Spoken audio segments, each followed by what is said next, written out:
All right, let's dive into the Great Depression. Oh, the Great Depression. Yeah, it sounds kind of depressing. It was. But we're really going to focus on FDR and how he tackled this massive crisis with his New Deal. Yeah, the New Deal's a big one. Lots of big ideas, twists, turns, things that we still feel today, right? Yeah, it's really interesting how FDR's personal journey kind of shaped how he responded to this. So it's 1933, right? The Depression has the country in a chokehold. Absolutely. Millions are out of work. Yeah. The financial system is just teetering on the edge. Yeah. What kind of person steps into that and says, like, I'm going to fix this? Well, I mean, FDR, our 32nd president, Okay. he was a unique figure. Yeah. He had already served as the governor of New York. Okay, so experience. Yeah. So he knew how to handle a massive, complex state. Right. But also, and this is interesting, he had been the Assistant Secretary of the Navy. Wow. So he had experience in, national security issues, but also the inner workings of the federal government. So it's like he was almost bred for this. It's no wonder he went on to serve an unprecedented 4 terms. Wow, 4 terms. That's crazy. The guy was ready for this. I also heard that he was related to President Theodore Roosevelt. He was. Is there something like in the Roosevelt family tree that like makes them natural born leaders? Well, I can't say if there's a leadership gene or anything like that, but It is interesting. it's pretty striking, yeah, that family legacy Yeah. across generations. Now, when I think about FDR and I think about the New Deal, I imagine this room full of academics, like huddled in the White House, throwing out ideas. Oh, yeah. Was it kind of like that? You're spot on. Really? Yeah, FDR had this group of trusted advisors that was nicknamed the Brain Trust. Okay, the brain trust. I like that. It was mostly university professors, Oh, okay. experts in things like law and economics and social work. So, like, they knew what they were talking about. Absolutely. Yeah. Imagine that. All these brilliant minds Yeah. kind of hashing out solutions To the biggest problems? to the biggest crisis America had ever faced. Do we know any of the names of these people? Oh, absolutely, yeah. Give me some. So some of the key figures were Raymond Molley, Okay. Rexford Tugwell, Okay. and Adolph Burl. So you have FDR, experienced leader, Yeah, assembles this, like, dream team of intellectuals, the brain trust. right. What did they actually come up with? So the result of all this amazing collaboration was the New Deal, Okay. a series of programs and projects Okay. implemented between 1933 and 1939. So, like, a 6-year span. Yeah, and the scale of this was groundbreaking. I bet. I mean, this encompassed everything from financial reforms to massive infrastructure projects to the creation of social safety nets. It sounds ambitious. Hugely ambitious. Yeah. I mean, think about it. They're trying to rebuild an entire country while it's still in the middle of this, like, storm. What were the main goals of this? So the New Deal had 3 core objectives: relief, recovery, and reform. Okay. It sought to provide immediate relief Right. to those hit hardest by unemployment and poverty. Okay. Second, it aimed to stimulate the economy and bring it back up to pre-depression levels. Like, get us back on track. Exactly. Yeah. And finally, it sought to reform the financial system to prevent another crash.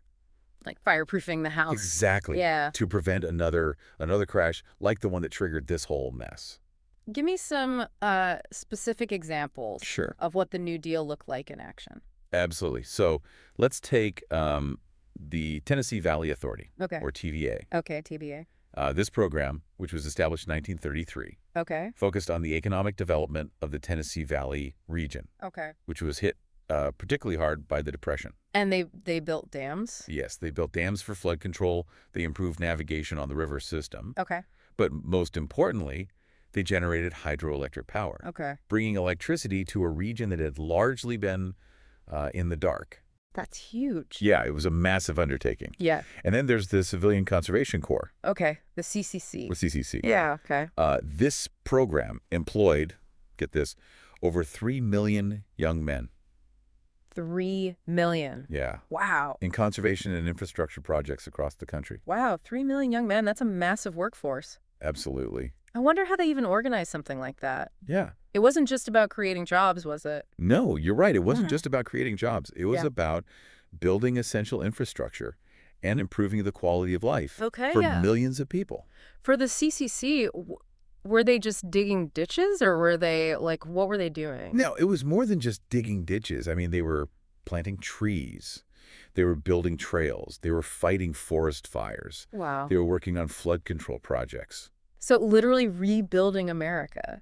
I mean, imagine the impact of putting that many people back to work. Yeah. While also contributing to the environmental well-being of the nation. Okay, so we've talked about the TVA, we've talked about the CCC. Yeah. What about the financial side of things? Right. How did they fix the banking system? Yeah, remember those devastating bank runs in the early years of the Depression? Yeah, people just lost complete faith. Yeah, and for good reason. Yeah. The New Deal aimed to restore that confidence, and one of the first steps was the Emergency Banking Act of 1933. Okay.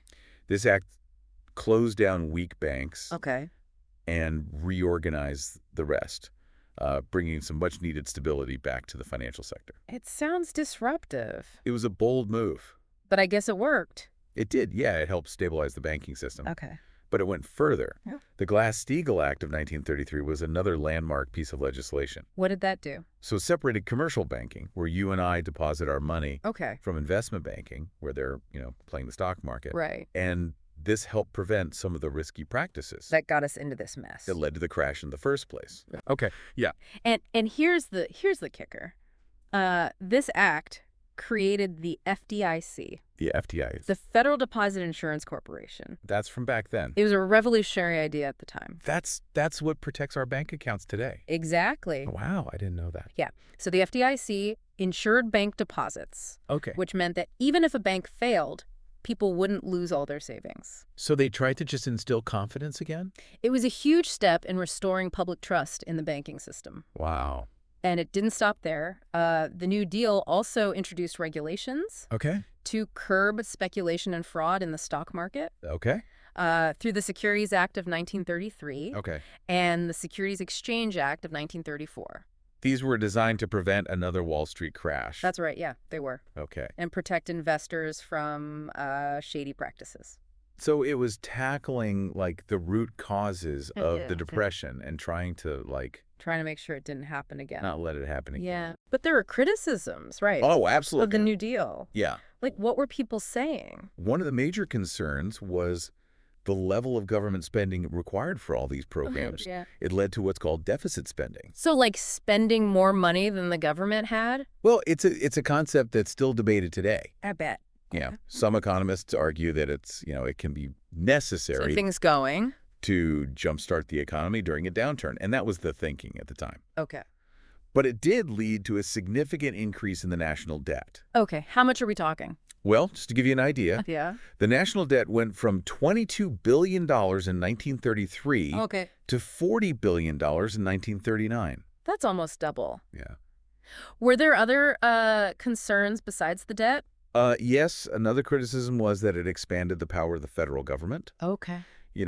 and some people worried about potential overreach. Right. And while many programs were successful, others faced criticism for being inefficient or ineffective. Even with the best intentions. Exactly. There's going to be some bunks. Yeah. So how do historians view the New Deal today? That's a great question. Yeah. And it's one that we'll explore further in the next part of our deep dive. Oh, okay. A cliffhanger. We'll look at the New Deal's lasting legacy Okay. and how its echoes can still be felt in our world today. Awesome. So stay tuned for more. I'm excited. Okay, so we talked about where the New Deal came from, some Right. of its most impactful programs. Yeah. But like you said, it wasn't without controversy. Of course not, yeah. So how do historians view this massive experiment today? Well, like most historical events, there's no simple yes or no answer. Right. Historians generally agree that the New Deal did provide essential relief Yep. to millions suffering during the Depression. Makes sense. Think back to those programs we discussed, Yeah. the TVA and the CCC. Yeah. They put people back to work, built vital infrastructure, Okay. offered a glimmer of hope during a very dark time. Yeah. What about those concerns that we talked about before? Yeah. Increased government power, Right. deficit spending. Did those issues play out in the long run? Well, those concerns are still debated today. I bet. There's no doubt that the New Deal expanded the role of the federal government, Right. both in the economy and in people's lives. Yeah. Some view this as a positive change, Okay. arguing that it led to important safety nets and regulations that protect citizens. Okay. Others argue that it created a dependence on government Okay. and hindered free market forces. So it's how you view the role of government Exactly. in Yeah. society. It's fascinating how a historical event like the New Deal Yeah. can still spark debates today. It's I mean, to fully grasp its impact, yeah. I think we need to look beyond just the immediate effects of these programs. Okay. The New Deal actually brought about a significant shift in American culture and attitudes. How so? So, for one, it fostered a sense of collective responsibility, Okay. this idea that the government should play a role Okay. in ensuring the well-being of its citizens. Okay. It also challenged traditional notions of individualism and self-reliance. Right. People saw firsthand how collective action Yeah. could help a nation overcome a crisis. So it wasn't just about building dams and planting trees. It wasn't just about the physical projects. It was Yeah. about reshaping the American spirit. Yeah. And this cultural shift had a profound and lasting impact Okay. on the relationship between the government and its people, It makes sense. ultimately paving the way for the social welfare programs of the 20th century. It's amazing how, like, the threads of the New Deal connect to so many things today. Like, we've covered, the immediate impact, the economic and social reforms, Yeah. long-term cultural shifts. Yeah. What about FDR himself? Yeah. What kind of legacy did he leave behind? Well, FDR is widely considered one of the most transformative presidents Okay. in American history. I can see that. Remember, he led the nation through not one, but two of its greatest crises, That's a lot. the Great Depression and World War II. I mean, the weight of responsibility I know. on his shoulders. That's hard to fathom. Yeah. But his leadership during those tumultuous times left an undeniable mark Right. on the presidency, on the nation, and even the world. How did one person even lead through all of that? Well, he expanded the role of the president, Okay. using his platform to connect directly with Okay. the American people Okay. through his famous fireside chats. The fireside chats, yeah. These radio addresses offered reassurance Oh, wow. and a vision for the future Okay. during a time of, immense fear and uncertainty. It's like he was talking directly to everyone. Right. Can you imagine the president just casually chatting with the nation by the fireside? Yeah, it seems so quaint now. I know, right? Yeah. But it must have felt revolutionary. Yeah, back then. It was a brilliant strategy. Oh, yeah. It made him seem less like a distant figure in Washington Right. and more like a friend sitting in their living room, Yeah. sharing his thoughts and plans. Yeah. It helped to build trust and unity when people needed it most.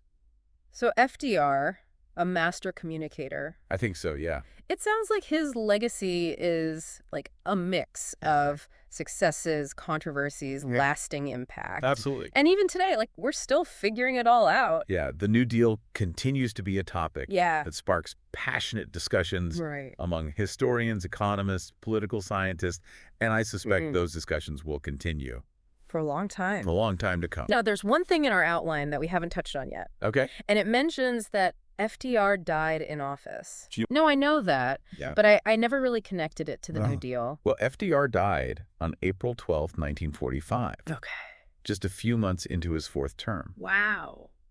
What's significant here is that he didn't live to see the full impact of the New Deal unfold. So after all those years of guiding the nation No. through all this crisis, Yeah. he didn't get to see it all play out. He didn't get to witness the long-term consequences of his efforts. Wow. So his successor, Vice President Harry Truman, Right. inherited all of this. He did. He inherited the legacy of the New Deal Yeah. and the challenges of a world still grappling with the aftermath of World War II. It makes you wonder, like, how that transition of power might have shaped the New Deal's legacy. Right. Did Truman stick with FDR's vision, or did he forge his own path?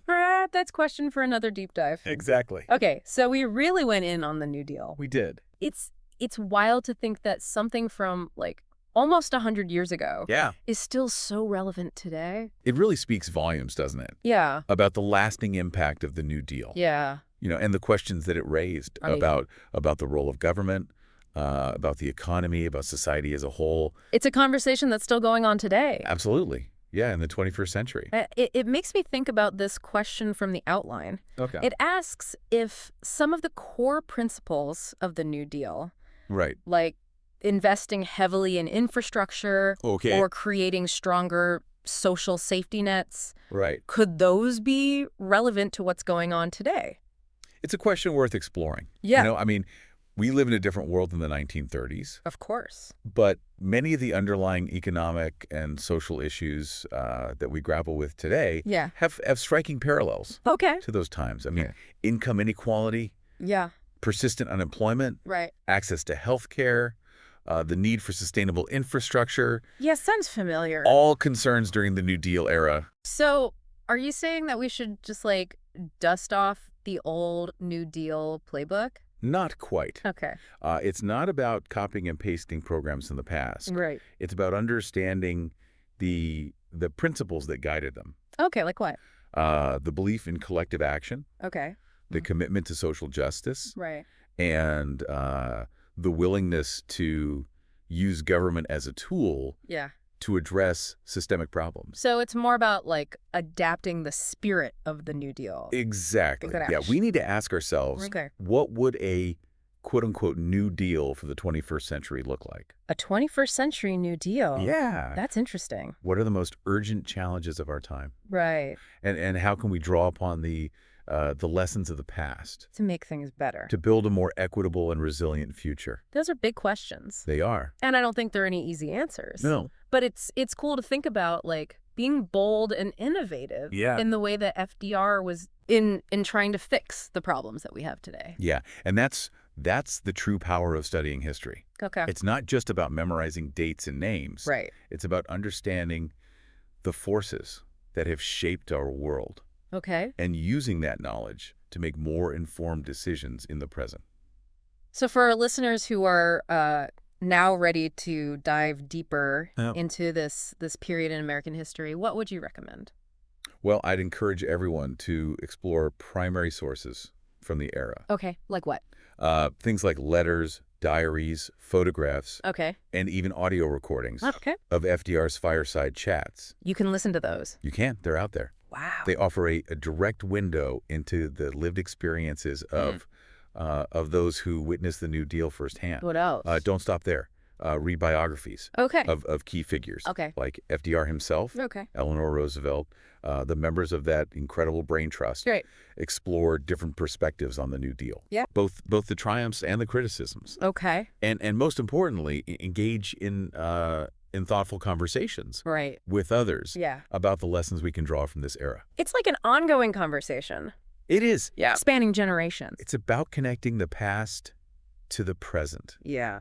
and using those insights to shape a better future. I really like that. And always remember, Yeah. the past is not just a prologue, it's a guide. Okay. It's a teacher, and it's a source of inspiration I love as it. we navigate the challenges and opportunities of our time. Well, thank you so much for joining me on this deep dive Oh, the pleasure was all mine. into FDR and the New Deal. Yeah. It's been a really great conversation. It has.